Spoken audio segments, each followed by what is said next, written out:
back on Ohio State, Indiana, real quick. Did you watch the Indiana Michigan game closely as you were Yep. doing your Michigan?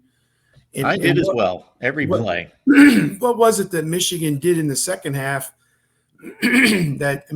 Indiana only scored 3 points, I think, they were up 17-3 or 17 6 and a half. And they only had about they had negative -6 yards of total offense until their final scoring drive, which was born from a bad punt and a good punt return. And they had like a 10-yard drive and kicked a field goal to make it 20-15. They were just getting beat at the line of scrimmage by Michigan's defense. And I was this was a little surprising for me based on what we expected to see from Indiana. So this game told me a heck of a lot more about Indiana than it told me about Michigan, because this was the Michigan we've seen all season long. They still only had like 250 yards of total offense, but they beat up on Indiana's front and they got after Curtis Rourke. They sacked him, I think, 3 or 4 times, made life difficult for him. He threw a bad interception inside his own 10-yard line. And they just made life difficult on that Indiana offense. They held Indiana to like 40 yards rushing, and they won at the point of attack all game long, other than maybe like initially when Indiana was moving the ball. Indiana could have scored more, though. Mark, you saw the drops that they were having with the receivers were having. Elijah Surratt dropping some passes that he normally doesn't. So this shouldn't have been so close, but the fact that it was and that Michigan limited them as much as they did should be encouraging for Ohio State fans.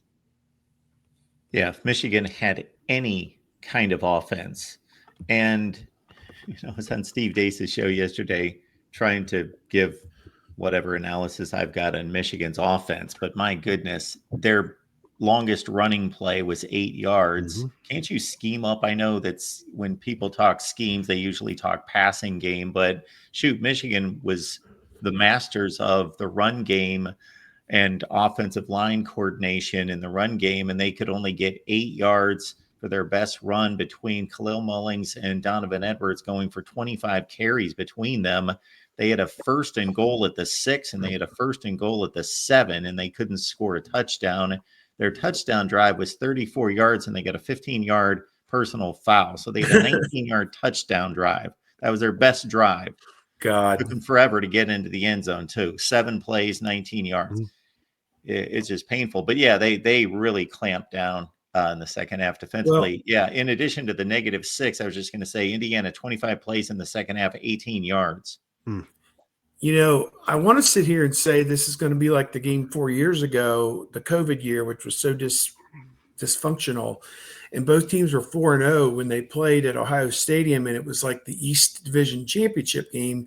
The winner of that game was going to go and to the championship game. And Ohio State led Indiana 28-7 at halftime. And then Michael Penix Jr. just caught – he got red hot, and he ended up with 491 yards passing. And Ohio State held on and won the game 42-35. Justin Fields kind of matched him, throw for throw on the other side. But I don't think we're going to have that this time, just because Ohio State's defense is playing at a level, I would say, close to what Michigan defense did against Indiana. So they're going to hold Indiana, to no more than 25 points, I would think, in that range, maybe fewer, based on how well they're playing right now. And if Ohio State can get to 30, maybe they win the game. The line I'm seeing is like 9.5. Maybe they win that game 31-21 or 31-17.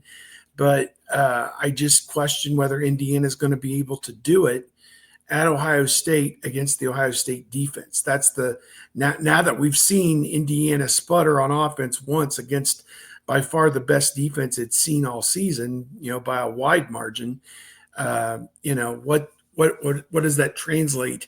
And I'm sure they're putting this 2 weeks to good use to take the parts of the playbook that didn't work against Michigan out and insert new wrinkles that are going to confound Jim Knowles on that obligatory first drive, 14 plays, 80 yards, 7.5 minutes. And, either they get 3 or they get 7. But, Knowles always seems to give against the good teams, always seems to give up that early one where they're still calibrating, and they're still trying to figure out, okay, that's where the ball is going to be today. So now we've got to go find it. But as I said, his defense has played lights out. Not that Nebraska, Penn State, and Purdue are certainly the 1921 Yankees when it comes to offensive ability, but it's good to get stops when you get them, no doubt about it. And to slam the door on people in the red zone the way that they have too. I mean, they get credit for another inside the 10-yard line stop this past week when Purdue missed like a 15-yard field goal or whatever that was. I've never seen that before. A guy missed a 20-yard field goal or 21 or whatever it was. Well, Ohio State has one of the nation's best field goal defense. I think we could all agree with that. Special teams are picking up at the right time. They're forcing missed field goals somehow. I think it's interesting. They wanted to block a punt. They did it. They're trying to get something out of their return game. They're putting Emeka Ibuka. They're putting Travion Henderson back on kickoffs. They've put Caleb Downs back on punt. So they're trying to do something. So it'll be interesting to see as they try to do that, will it result in something? Because, again, the last kickoff return for a touchdown was 2010. The last punt return for a touchdown, I believe, was 2014. So they're due. Against Indiana, right? Jalen Marshall? Correct. Yep. And the kickoff return was against Michigan, Jordan Hall. Oh, yeah. Jordan Hall. Nice. Blast from the past. Speaking of blasts from the past, it has been 20 years since Ohio State last lost to Northwestern. That was 2004. And behind me, they have I had them playing behind me, and Northwestern 19-7 over Ohio State. So go ahead and get your bets in on that one. Yeah. No doubt. They can't come up with a final score of that game. It's like 33-24 or something. 33-27. Because 33-7 popped into my mind, but that was Iowa. That was Iowa. I think it was 33-27 was the overtime game. Oh, maybe. Yeah. That's it. Noah Herron running the ball. 33-27, yes. October 2nd. Very good, Steve. Yeah. I can remember the scores from 20 years ago better than I can the one from 2 weeks ago. No doubt. No doubt. Appreciate you being here, everyone. Catch Ohio State live on your favorite audio platform if you want to go that route. We strip off the audio. We post it on Apple, Amazon, Google Play, whatever else is out there, Spotify. So you can listen to us as well.